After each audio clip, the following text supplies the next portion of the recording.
yaakaar lan moo doon wundu kon wax yi mu doon wax lu jëmale ci loolu. mais moom wax na fi lu bari. ci loolu laa bëgg rebondir bu ñu basé woo ci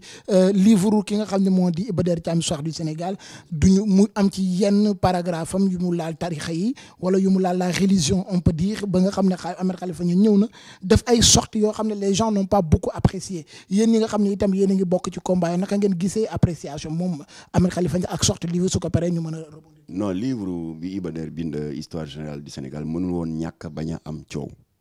ndax lan. il m'a fait l'honneur de m'appeler ndax am na lu ma ko ci doxal xam nga livre boobu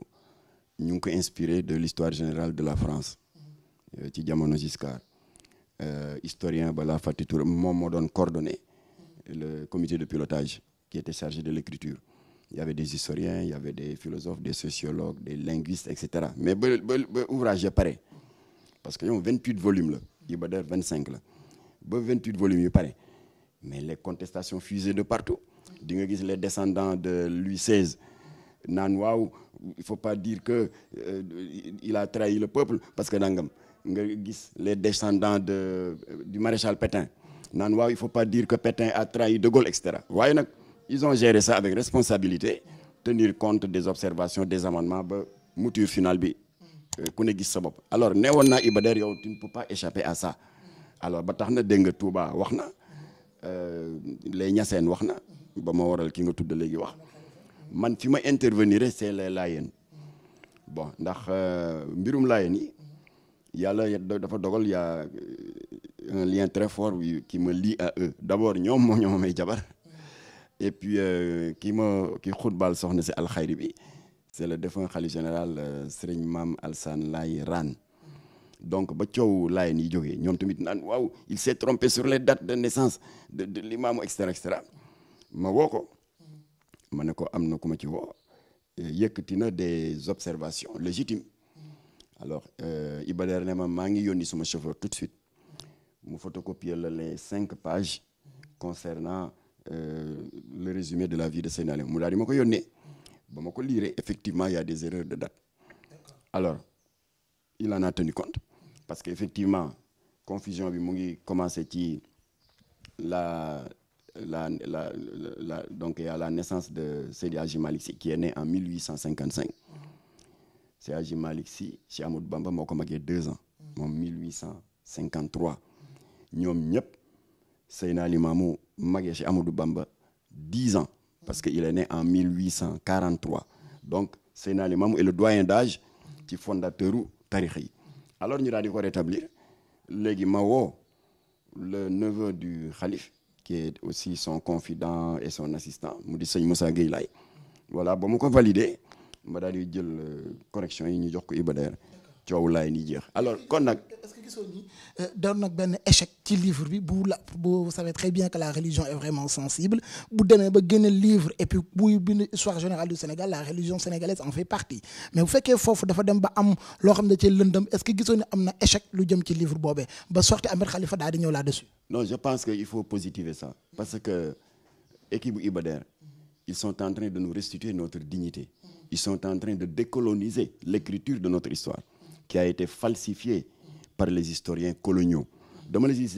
deux falsifications qui nous ont fait mal et qui nous ont conditionnés xëy na yow xëy na man wala keneen pendant des années ñun ñu gëm ko ñaar rek laa ci cité la mort du 33e Damel du Kayor Samba Laobé Fall xam nga jarbaat la ci Lat Joor Ngoone Latiir mais comme que dafa ne woon ceddo nekk un rebelle sonal tubaab yi ba mu dee ñun ce qu'on a appris mooy le lieutenant Chauvet bi doon diriger l'escadron des Espaces ñoo ko dàq ci champ de bataille dóor ko rey ko tubaab yi nee nañu danaa la yónnee photo bi sax nga génne ko en PC tubaab yi nee nañ bi ko lieutenant Chauvet tiimee ak jaaseem sambalaw bi daf ko doon supplier de ne pas l'achever c'est totalement faux ndax journal Le Monde bu mois de septembre 1886 ñoo ko génne wane photo bi sambalaw bi di ko supplier waaye caricature la léegi l'histoire bi restitution bi ñoom Iba Der def une restitution totalement impartiale nga xam ne y a des historiens des linguistes y a des guinéens y a des béninois y a même des français nee nañu Samba Laobé s'est battu bec et ongle et il est mort les armes à la main suppliewul kenn il est mort dans la dignité. Alors donc loolu mooy technique wu historien colonialiste yi c'est-à-dire di jàpp suñu ay héros di damm seen daraja di leen ridiculiser ndax ñun les générations successives ñu xeeb suñu bopp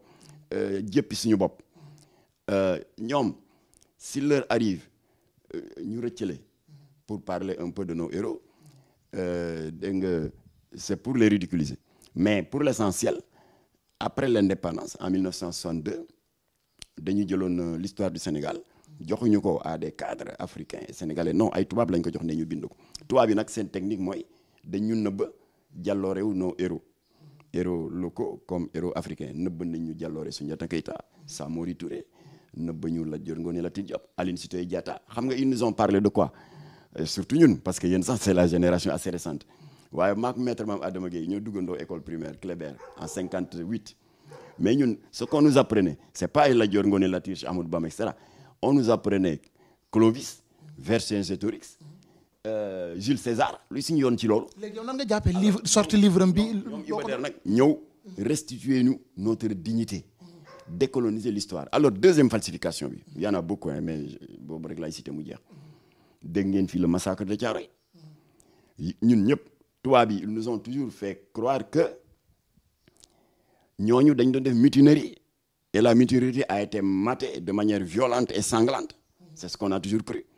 waaye xam nga fu leen yàlla nattoo bu doon Iba Der moo jóg sax ne non demeewul noonu nii la demee ñu ne bon dafa xaw a def par parloo un peu de nationalisme et autres mais benn tubaab bu jigéen Armelle Mabon qui est une historienne de notoriété internationale universitaire bu mag moo décortiqué mbir yi ba daa di wax ni ba guerre ba jeexee parce que massacre bi mu ngi am le 1er décembre 1944 dañ leen indi woon fii en cantonnement ci camp de Thiaroye dañ doon wax naan que c'est des tirailleurs sénégalais mais tubaab yi ku ñuuloon te bokk ci guerre bi rek tirailleurs lañ lay wax mais y avait des Béninois y avait des Guinéens et cetera dañ leen fa téye woon en cantonnement le temps que ñu fay leen seen pécule de maintien sous les drapeaux parce que boo nekkee sous les drapeaux pendant la guerre mënuñu la ko fay dañ la koy dencal ba guerre bi jeex donc ñu war leen fay seen pécule de maintien sous les drapeaux war leen fay tamit seen indemnité de démobilisation parce que guerre bi jeex na mu nekk une somme assez importante waaye nag tey ëllëg suba ngoon tey ëllëg alors tirailleurs yi xëy def lii ñoomin xëy na ñoomin Alioune Badara les médecins vétérinaires vont peut-être faire dans quelques jours daal di génn ñaxtu ci mbedd mi ñoom ñu daal di génn ci cour bi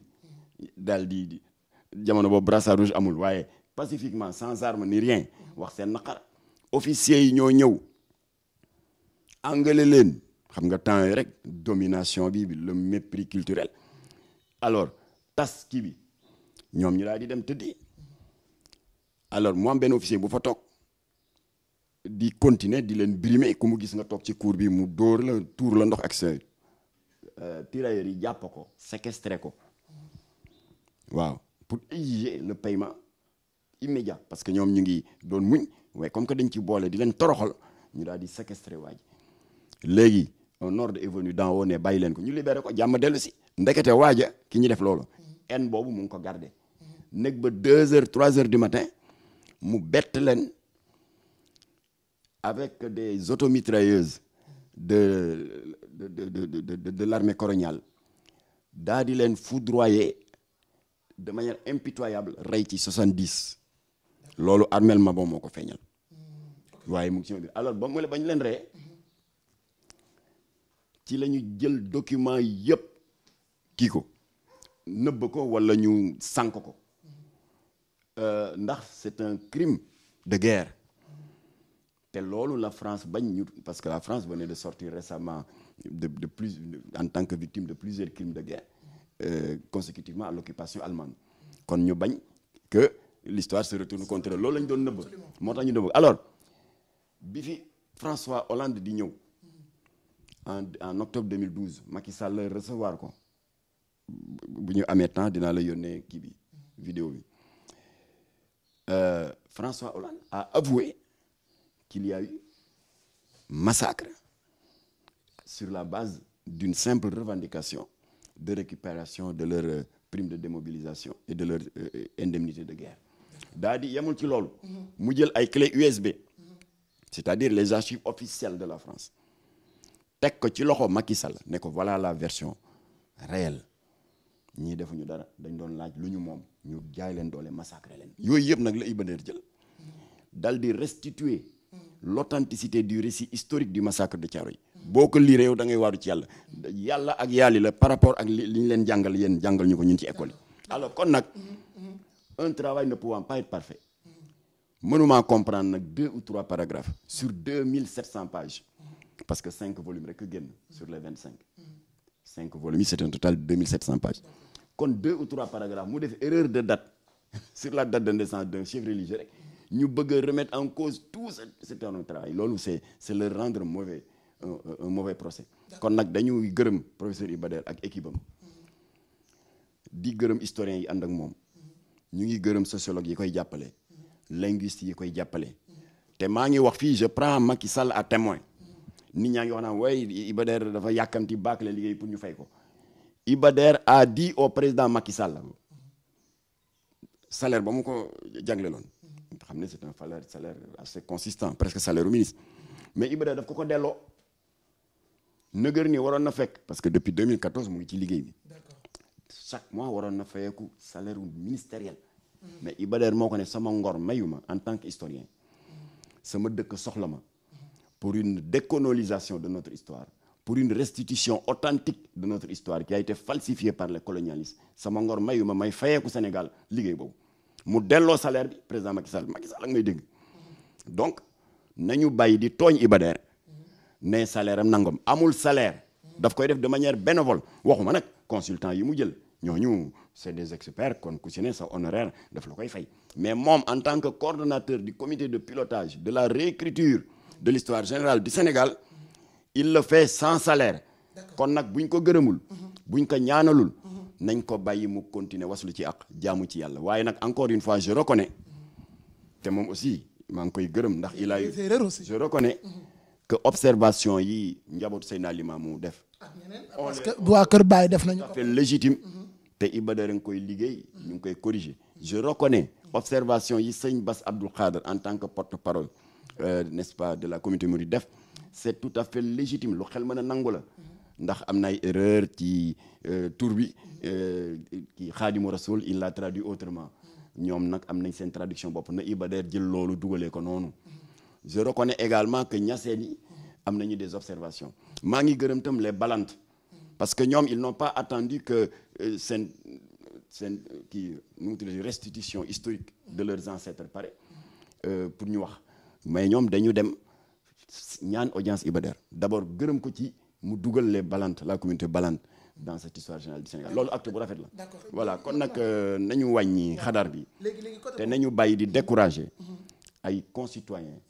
yu sacrifié wu sans salaire di liggéeyal seen dëkk sur 2700 pages def 2 ou 3 paragraphes yu am erreur rek nga bëgg fop lépp effacer ko loolu rafetul nañ ko bàyyi. N'oubliez pas de vous abonner à notre chaîne YouTube Yes Dakar, la première web TV du Sénégal.